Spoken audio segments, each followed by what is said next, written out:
என் பகுதி மக்களுக்கு நான் ஏதாவது நல்லது செய்வேன்னு எனக்கு ஓட்டு போட்டிருக்காங்க.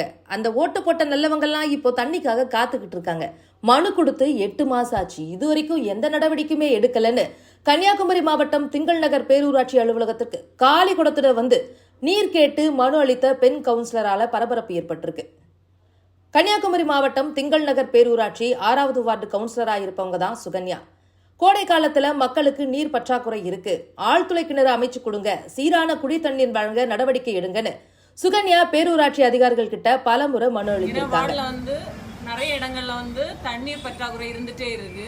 2 வருஷமாவே நான் பலமுறை ஈவட்ட சொல்லி நான் அதுக்கான ஒரு இதுல ஆழ்துளை கிணறு அமைத்து ஒரு 2000 லிட்டர் சிண்டெக்ஸ் வச்சு பம்பிங் பண்ணி விடுறது. அப்படின்னா எந்த ஏரியாவில் நமக்கு தண்ணி குறவாக இருந்தாலும் அதில் பம்பிங் பண்ணி அந்த ஏரியாவுக்கு நம்ம தண்ணி கொடுத்துக்கலாம்ல ஒரு இதில் ஒரு ஒர்க் கொடுத்துருந்தேன். கரெக்டாக 1 வருஷம் ஆகுது அந்த ஒர்க்கு தீர்மானம் பாஸ் ஆகி இதுவரையும் டெண்டர் வைக்கல. இது சம்பந்தமாக நான் கலெக்டர் தான் போன ஜூலை மாதம் 2024 வருஷம் ஜூலை மாதம் நான் கலெக்டருக்கும் ஒரு மனு கொடுத்துருந்தேன்.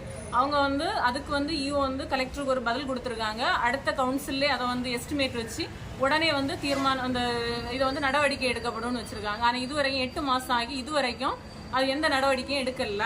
கோரிக்கை நிறைவேறுவது வரைக்கும் நான் இதுலேருந்து எழும்ப மாட்டேன், இதில் தான் இருப்பேன். இருந்து இந்த 4 கோரிக்கைகளை நிறைவேறும். உங்கள் பேர்? சுகன்யா.